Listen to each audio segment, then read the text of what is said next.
So last night, I was out for dinner with with a couple of friends, and then three or four men I didn't know, uh, but who are all related via, a previous or a continuing interest in this wonky school of philosophy, in integral philosophy. But that's not the point. The point is that the conversation, people had a couple glasses of wine, and the conversation got a bit heated. Uh, like it good. It was a good kind of back and forth. Uh, and then one of my friends, one of them was going on a bit, and and one of my friends says, are you going to leave any room for anybody else to speak here, or is this like a one person? So he was just very direct about like, and then the guy pushed back a little bit, but my friend said, no, you've gone on quite a while here. Like, and they knew each other previously. So, like I'd like to speak what I have to say in response. And his perspective was totally like, just to give you an example, uh, this fellow that I was talking about who was kind of going on a bit said, I believe the next 5 to 7 years are going to be incredibly violent in the world. And my friend, when he finally got to speak, he said, I come from a completely different place, and this is why. And and then he rolled out the historical factual basis for his perspective. And the other guy said, well, all perspectives are valid. And then my friend said, well, actually, it's not true. Like, I don't hear any history with what you're saying, any facts. I just hear a perspective that's based in your preferred worldview, but where's the granular detail? And I thought, so it got very real. And my experience of the reality between them and in the room then was like, okay, this is what I want. It's like one person calling out the other's bullshit and saying, back it up, you know. And I guess what my takeaway was, there was nothing in my friend who was challenging this other acquaintance over a couple glasses of wine. And there was nothing of the people pleaser in him. And I just found it so refreshing. He wasn't trying to soften things, and he wasn't being a dick like either. But he just was like, he assumed this person had the strength and the capacity to take him on in the fullness and robustness of his argument. And so he wasn't trying to make nice. And I just offer that by way of saying, like, it's it's possible. And when it happens, for me, it was refreshing. Like, I didn't feel the need to rescue what was going on. It just felt good. Okay, let's see what happens with this. In the end, it was all okay.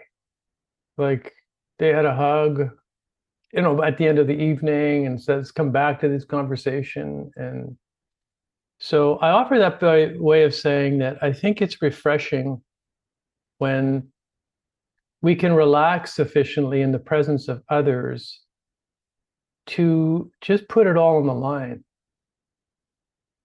Like there was a fundamental difference between the two, and they didn't try to soften it or take the edges off of it. They let the difference be what it was, and that in that polarity of their difference, you could feel life, you could feel a vitality. That if anything true is going to arise, it's going to arise from the reality of the differences, not by softening it, not by trying to be nice to each other, not by making good. It's like, so that if there's going to be any like transcendent third perspective that emerges out of their differences, And there typically is, Hegel's thesis, antithesis, synthesis at a higher level, at a transcendent level. But it's going to arise out of this person being true to themselves, this person being true to themselves. There's the life vibrating, like, and then the resolution, which is not a pretend resolution, but is actually a transcendent perspective that arises out of those differences. And yeah, I know that's a little geeky, but it was good for me to have an experience of that.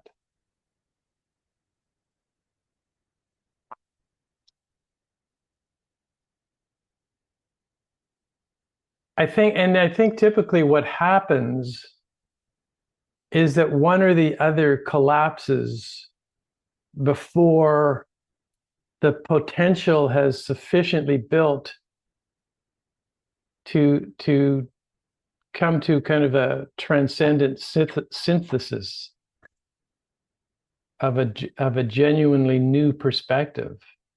There's some new wisdom arises because two people have the capacity to hold on to themselves.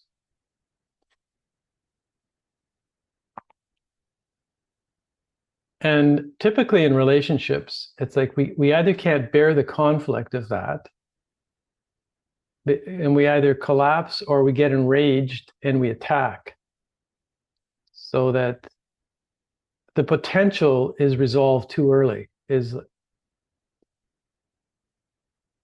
So I think that would be the secret too of like a dynamic, authentic relationship. It's like two people have gained the capacity to not relinquish their perspective, and to be sufficiently heard by the other, that the possibility of some transcendent emergent perspective / understanding arises naturally, because that's just how the universe works. If we can bear it, if we can bear that tension.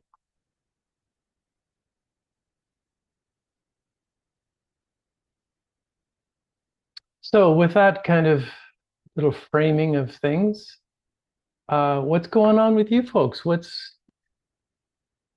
are your wins where you feel like the gates of love, they budged an inch, as Leonard Cohen says. You move things forward, or you found things advancing through you in a way that's good, surprising / win.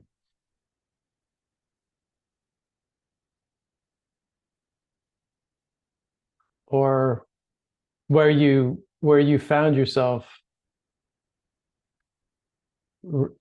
losing yourself, which is a good experience too. It's all good. And then finding a way to be with yourself that's not punishing.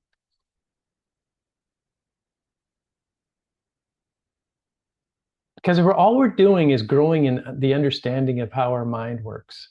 That's what we're doing. It's like, and it's the mind of the past and the mind of the heart mind. And then when we're not in the heart mind, we realize it's the mind of the past that's ruling the roost and caused me to do that. And that's not the end of the world. It's just like, oh, okay, that's what's going on here. And I can be more lighthearted about that. I don't have to interpret that as the failure, and I'm a failure. I'll never get ahead. Why am I not making more progress? And it's like, that's still, when you're in that, right? We've talked about this. You're still in ego. It's just ego doing its thing and entrenching you in that mind. It's just a function of the mind to be self-critical and judgmental, etc. So then you notice yourself doing that, and then you get pissed at yourself for doing that, and you're still in it. So the only way to escape that looping is to smile, like be lighthearted about it, catch yourself, and then just be good to yourself. Be compassionate. Like, look what I'm doing. Oh my God. Then breathe. And then get out of the loop. And I think the fastest way to get out of the loop is engage in something in the present that commands your full attention. And then you're out of the loop because you're in the present. So whatever, it's a state of consciousness change. And it could be anything, but the thing has to command your full attention.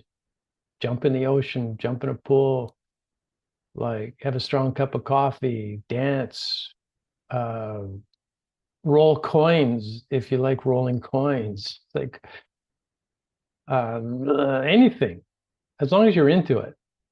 And then you're out of the loop and back in the present.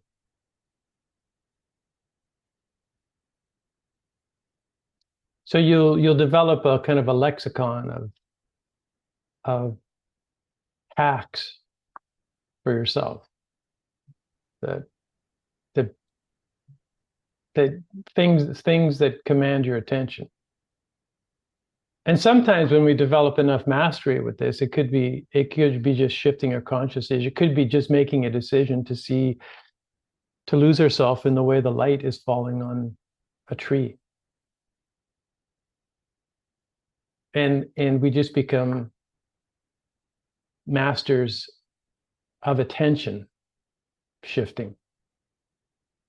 We don't have to, our attention doesn't have to be a slave to the past, to egoic mind. It does. You realize at some point, I can choose out of this. Then you just lose yourself in the experience of the moment. Then you're out of the loop, and then carry on. Does that make sense? Like, am I speaking? Yeah, go ahead, Laura. I'd love to hear from you. I just wanted to make a comment. It's like, it's funny. Leonard this morning said to me, there's certain people that don't really know me because I only show a certain part of me to him because he gets the real thing. And it's that very thing you just talked about, where it's like, I do not debate or argue or put my point of view forward and just sort of acquiesce and go along. That's why people don't know me or don't Right. really see who I am because I'm not showing myself. Right. So that's where the lack of intimacy comes in my life, Yeah. right?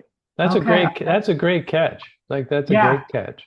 yeah. Because That makes sense. because you can sit there in a state of, oh my God, nobody really knows me, no one cares to blah blah blah. And then you have the dawns on you that, well, like, I'm not showing up. Yeah, yeah, So of course, how could they know me? exactly. And until you realize that you could actually you could survive rejection. Like, if you did show up Mm. and they didn't like it, and it's like, oh, okay, they don't like me. It's like, I'll be Yeah. okay. I'll be okay. It's more about It's not going to being happen afraid of likely. yeah. Yeah, I feel afraid of being stupid or not having the right words or whatever, Yeah. and that's why I pull back. Yeah. Yeah. Yeah, you don't like because you were humiliated in the past and Hmm. discovered I can't bear that humiliation. We Yeah. just go, I won't risk it now. I Yeah. won't risk being myself, without realizing that the whole world is not a humiliation machine. Hmm. But by the time we exit our families, we're convinced that we generalize those experiences of humiliation to the world. Yeah. And we just go like, it's out to humiliate me. So if I say the wrong fucking thing here, like, I'm gonna land in a pile of shame, Hmm. and I just don't want to deal with that. Yeah. So Absolutely. yeah. So yeah, right. I mean, it's captured by, an innocent phrase, speak up. But there's so much in that little cliche. You got to speak up. You got to show up.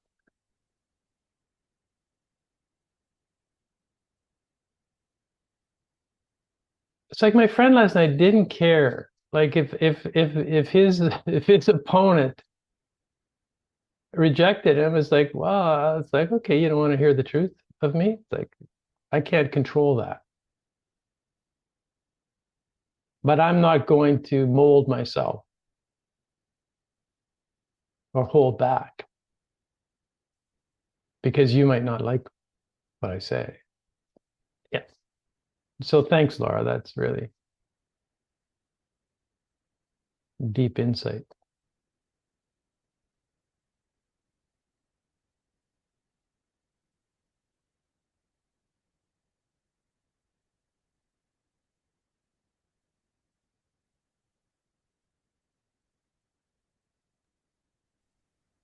I feel like I had a win this week. Meeting with my guy that goes back and forth, and I and not and going along with you know I talked about before filling in the spaces when I want space, but I'll say yes. And so we met this last Tuesday and had a picnic in the park. We had taken a little over a week off of communication, and I was able to tell him that all of that I say yes to the space that I need to keep, and the nightly phone calls. I'm not a fan of that, but I still say yes to it. Um, and that was my responsibility to do that, and was able to reveal things about myself that I hide, fear of rejection. Um, and the surprising thing, I guess, for me was he was relieved.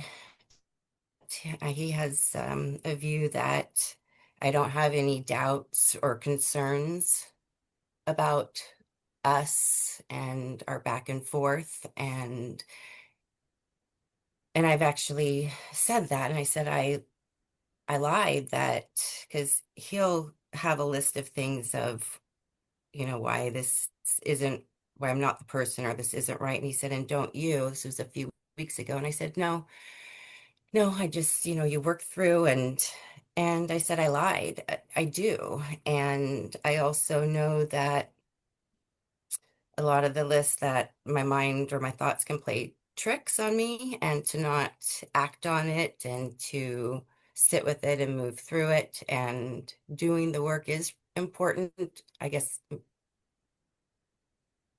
knowing when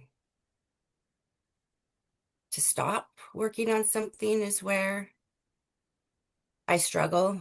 Um, but Hmm. with him, I just, I love him so much, and I feel there is a way if we both do the work. But that was a big win of I'd have notes and tell him I have to look at notes to stay on track. And um yeah, and I was afraid to bring up coming and seeing you in a week and a half, us together. And I brought it up, and um without I was really trying to detach from an agenda or to make it work, or I just felt like it would be just an opportunity for growth and communicating with love and compassion and without ego, whether it is to find a way to move forward with us, or to lovingly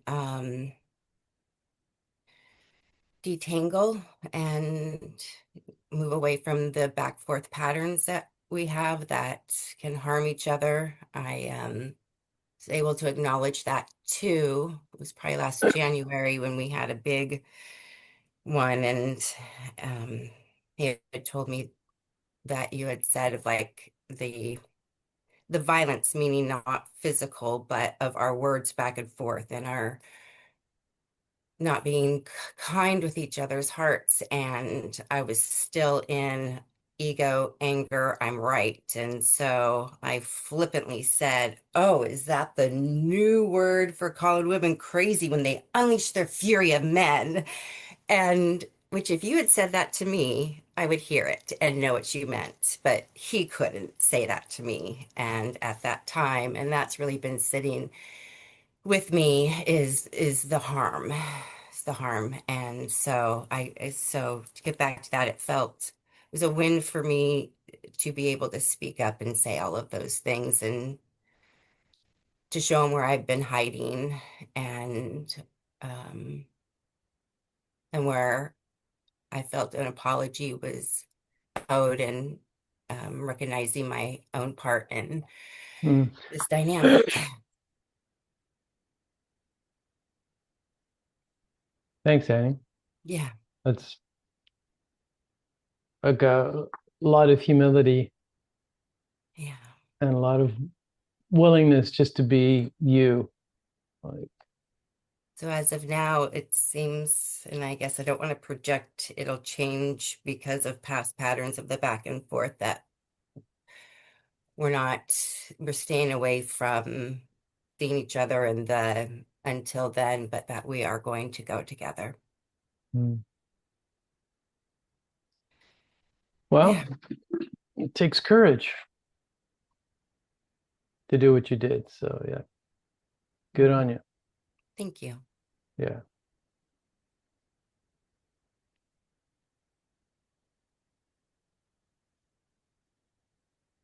That fear of rejection showing that I'm a messy human. Right. No, exactly.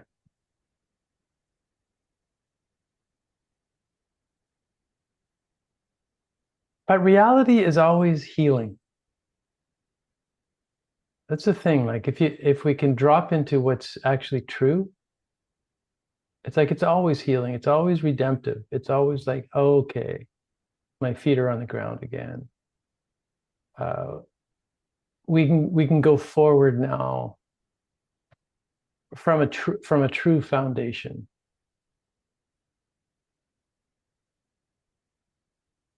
But we learned in the past somewhere that reality is unbearable, and the memory of it being unbearable hijacks us as adults, so that we avoid reality.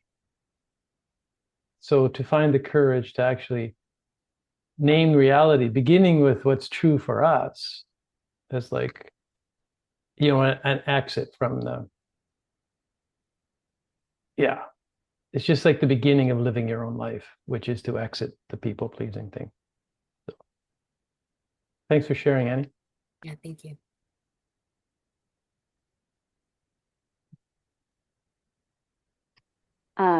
I feel like, as cheesy as this might sound, I feel like a win for me this week is actually coming back to this class. Um, I think I had to take a break for a little while just because life got crazy and I was in the midst of planning a wedding and just starting a new job, and there was just a lot going on. Um, but I noticed towards the end, towards the end of like my time with the, first cohort, I was really starting to make a lot of strides and shift a lot of patterns. And I've noticed recently kind of being out of it, or kind of like not working on, some of the habits that I had worked on in that class, that I see it like showing up again in a lot of spaces. Um, Especially kind of, I see myself kind of not speaking up or not always showing up fully in certain friendships. Um, And then also, I think being in a new job with my boss, like that's created an interesting dynamic with people pleasing that I mean, I guess like it's something I'd always done before, but I wasn't aware of it until, yeah, having gone through some of the classes. And that's been a real struggle because in some ways he reminds me a lot of like dynamics with my dad in childhood, where it was like, I don't really know what the expectations are. So then I start sort of like going into overdrive with people pleasing. And then you sort of like add the dynamics of this is my livelihood and where my paycheck is coming from. And it just creates a lot of like, it's just brought up a lot of stuff for me that's been interesting. So I don't know. I think like I just really want to start digging back into it and figuring out how to shift, because I've just noticed a lot more like, oh, I'm like shrinking back in certain spaces, whether it's with my boss or with friendships, and going kind of back into that place where I'm like, this doesn't really feel good because I'm not showing up as my full self, or I'm afraid to like voice opinions because I know the other person won't like them. Right. And kind of similar to what you were saying with, it's just interesting that you opened with that story, Bruce, because um that's like how I want to be in friendships. And there are friendships that I have that I can be, but there's a few recently where I've just been like, I think if I told you I disagreed with you, it would get really messy. And like, I feel like really fearful of that. And I don't want to like live out of that space. So, Mm. Mm. yeah. Yeah, thank you, Brittany. You know, like when I hear your reflection, it just reminds me of like the tenaciousness of ego and these default patterns. And so if like the practice of just mindfulness is a rigorous one, and it's just so easy to default back. And especially like around work, it's like it feels like it brings up all the survival issues, right? Yeah. Like I need to do whatever I have to do here just to get through this because like my life depends on it. Then it's like game on with ego doing all its tricks and resorting to all the old strategies. And so, yeah, so it makes perfect sense. And when, you know, you're planning a wedding, it's your wedding, like, like it's just so many temptations to the regressive alternative. Yeah. And the other thing that it just reminds me of too is like the importance of this kind of group of just having support, just to be able to bring yourself and say, hey, this is what's going on. Like the hanging with people who are committed to reality Mm. is so important. And where your views are valid, like wherever whatever's going on, it's like it's valid. It's like, okay, we want to hear exactly where you're at, not where you think you should be. Nobody to impress here, right? Because we're all somewhere on this journey. Yeah. Yeah.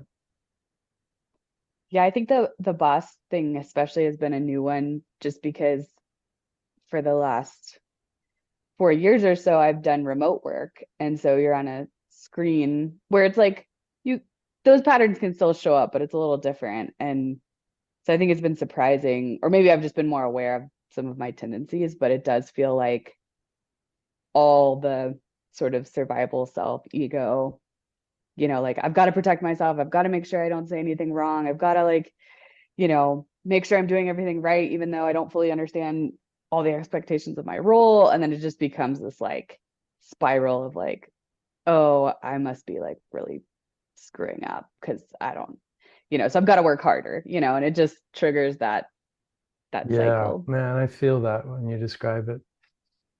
So stressful. Yeah.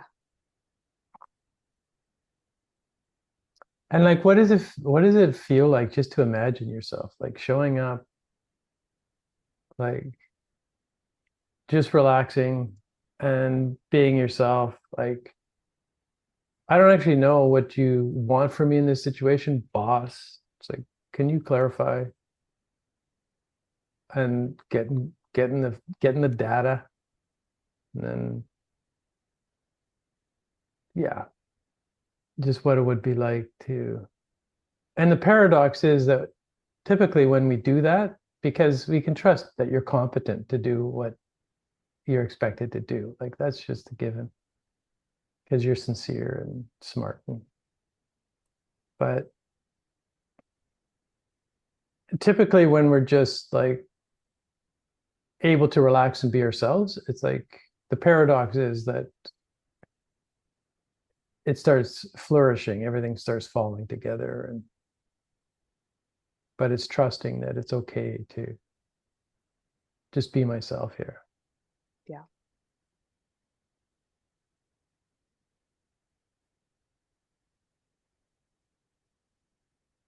It's like I would say, whether it's at work or in your relationship, like leadership is identical with being yourself.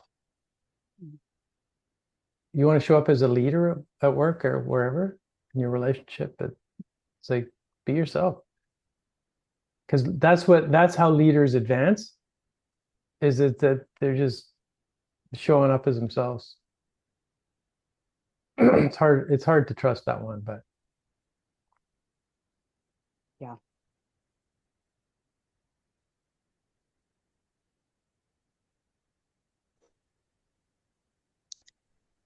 Hi, I had to turn my video off, and so I think the audio works a lot better.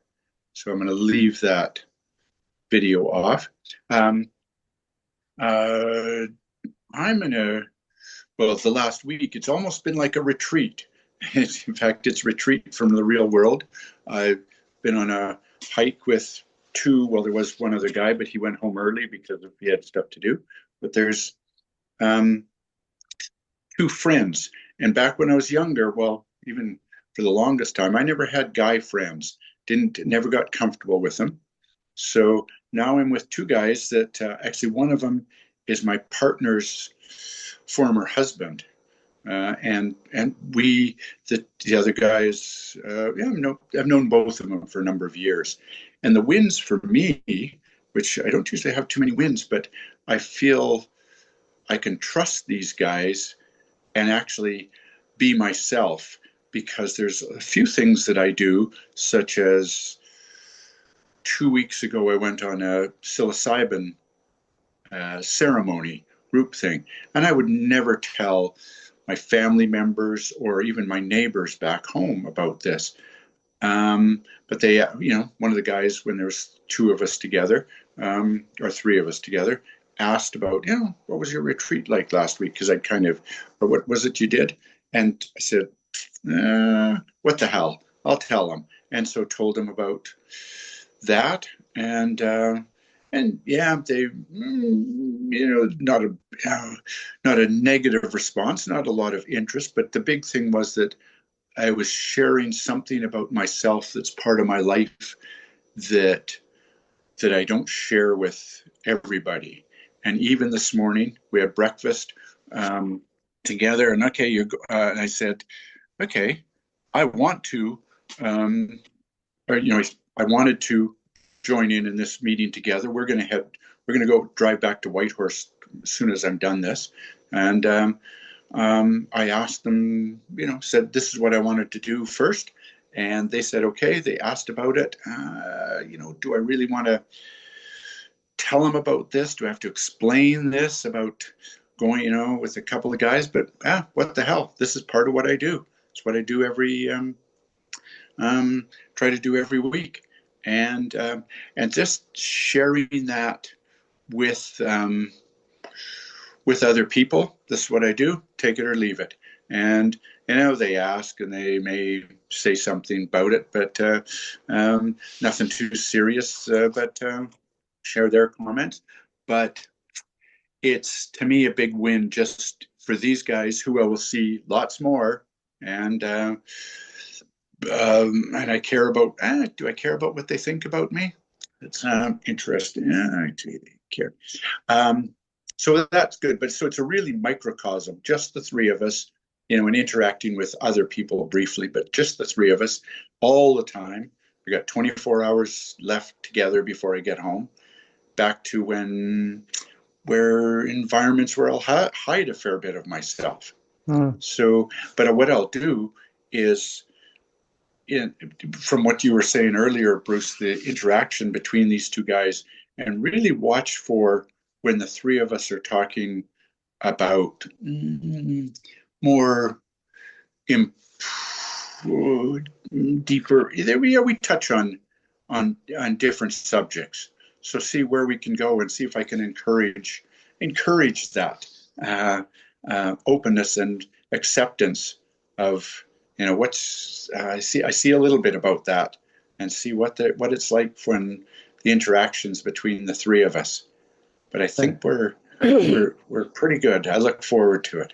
The other big win that I had was that Bruce and I sat down a while ago to decide about moving out to the coast with my partner. And at the end of it, I said, after an hour of good work, okay, I'm going for it.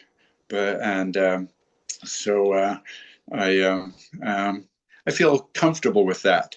That eventually I will, in the next couple of years, I'll be moving to Vancouver Island with my partner, and I have to watch out. As soon as I said yes, I'll move to good with going to the island, and we're looking at a co-housing community in Esquimalt. She spent a whole day last week while I was away doing in a training or a planning session with this whole group. She came away saying she's not sure about this, Esquimalt co-housing new group, and so she started sending me listings. She likes real estate. Listings of places in Esquimalt in the price range, or just over the price range that I feel comfortable with.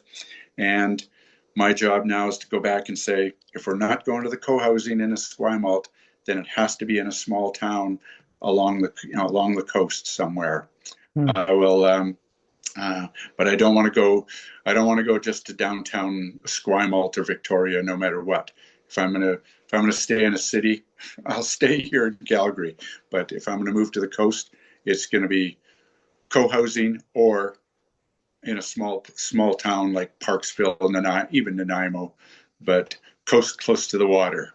And because I live in Calgary, there's no water here.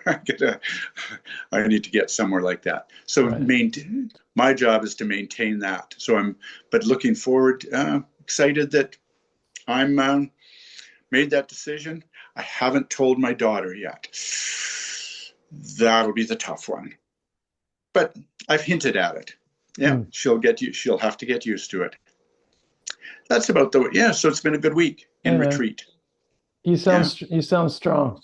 I feel good. Yeah. James comes through. Yes. Way to go. Thanks a lot. Thanks for sharing. Your help there. Thanks for sharing your wins. It's encouraging. Yeah. It is. Thank you. Yeah. Great, James.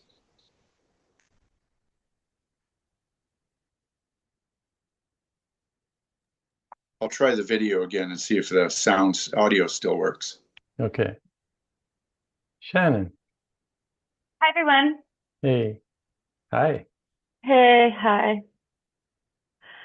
I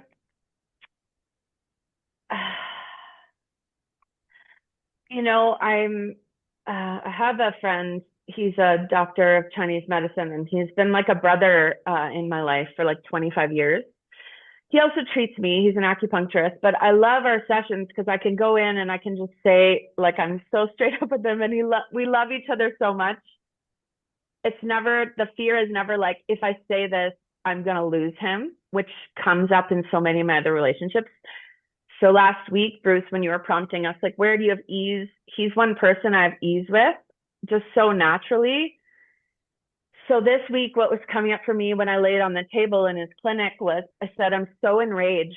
I'm so furious at men this week. And he goes, so is it the murdering of 1 million men march this week? I said, yeah, like, I feel like I could murder like the patriarchy this week, And he pokes me, right? He goes, well, can you have a skip in your step when you do it?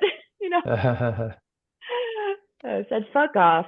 And it's so lovely. Like, I love our relationship because there's so much love. There's so much love in it. It's like, who can you talk to like that? And they know it actually means I love you, like, it's really cool.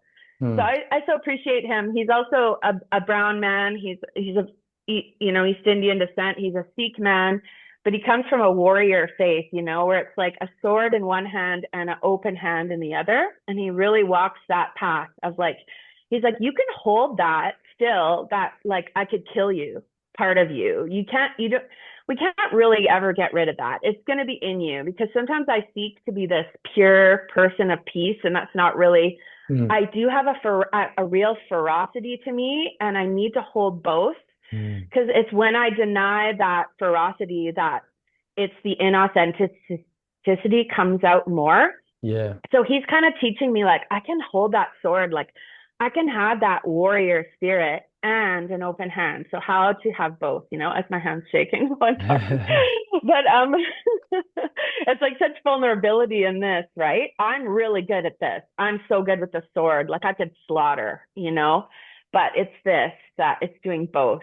So it was neat because I started to go down this path of how pissed I was at my husband about something, because he's my line to all the patterns, right? Through the men that have hurt me in the past, And so it's always very raw with him. And Jagdeep, he goes, so I get it that you're all in the narrative of this and you want to tell me all the words of this and that and these stories. And he goes, those are important. But the truth is you're either in threat or you're in ease. Like you're in threat and in your rational mind and separateness and fear and I'm right and fuck you, or you're in ease in the heart, in trust and oneness and peace. And I was like, fuck, I'm so mad. I go, fuck you. Like, it's not that simple, but it is, And he's like reminding me, like when you plug in your computer at night and the antivirus system kicks in and your computer's defragging, it's like you don't need to analyze all the bits that are getting pulled from your system. It just gets pulled, it gets cleaned up. And then the next day you trust, okay, I don't have hackers, my IP address isn't being shared with every single person, blah, blah, blah. And so he's like, just do the things that defrag your system. Just do the things and notice when you're in threat and drop into ease. And it's right there. That portal's right there. And I love it because it's also the work we're doing here, And so I was like thinking sometimes when I'm trying not to rehearse what I say to you guys, which I do sometimes in meetings, even when you say, like when you're in leadership, you're in your heart and you have to drop into authenticity. Yes. And sometimes I'm rehearsing before I speak what I'm going to say. Exactly. I'm not really like in my body going like, well, what words are going to come out of my mouth in this moment? I don't fucking know, So, I do that, and I'm trying not to do that as much, noticing. And I think it's also, so my win this week is this. It's like in all the healing work I've done in, almost 50 years, it's like noticing, okay, this pattern used to last this long. Okay, every fall, this is an example. Every fall I would get sick, the certain time of year, it was like a pattern for me. And then some of my other teachers are like, notice when you're sick for less time. Notice when you're sick for less time. And now what I'm noticing in this work with you guys and the other stuff I'm doing is like, I'm not as sick for as long. If being in my separateness and threat Right. is sickness and health is this integrated, well, I'm dropping into my health so much more often, And I'm even noticing like some work opportunities are falling apart. And I changed the girls. I dropped them out of karate and they wanted to take hip hop classes and I put them in and I did it in like a day. And normally I would be like, oh, I don't want to disappoint the senseis. And I didn't give them 30 days notice or whatever the fuck I do to torture myself. And I just changed it. I registered them. I sent them a note. Tonight's their last class. And everyone adapted, And it's like you said, Bruce, like trust that they can handle it, Like trust they can handle it. Because a lot of the time they can. And I default to like, oh, they're fragile. They can't handle it. And it's like, actually, it's refreshing to them sometimes, And if they don't like it, that's fine. Yeah. I'll trust that you can handle it too. You can handle them not handling it, right? That's right. That's exactly it. So anyway, that's my mini share. It's kind of a bundle of words. And I hope to be like your indigenous shamans that can just say 5 words one day. Your But for words, now, your words are great. Like they just name reality for all of us here. So it's like, yeah, it's like you you touch in to what's real with your words. So yeah, thank you for your sharing your wins. yeah, I'm noticing how much less sick I am. And I want to get to the point where I don't even use that word, you know? It's just like I notice that I'm less delusional, less checked out of what is actually happening, you know, in the spirit of oneness, you know, that. And I love this piece about being inspiring and you're permitting others to be themselves when you're in an authenticity, you know, reminding myself that I'm not just, I tell myself when in those moments my body's reacting, it's so uncomfortable. I'm like, I'm being disruptive. I'm a disruptor. Like that's how I feel is my place, my role in the world now. I'm a disruptive to the pattern. But it's like when you want to awaken, I guess that's part of it, right? It's like, but I also want to bring peace with it, you know? Yeah, And I want to not shake like this when I'm speaking, you know? I want to not have my organs like shaking inside. yeah. So that's my share. Thanks y'all for helping Thank you. me not be as lost for as long. Yeah, if we're disrupting, like based in who we actually are, if that's disruptive, if essentially then reality is disrupting an unreality, and that kind of disruption's got to be okay. I mean, if we're disrupting to be a shit, you know, that's different. But if just like by bringing your true selves to, you know, to others and to the world, and that disrupts their reality, it's like, well, it's like you're worth being contended with. You're worth that disruption if it's disruptive.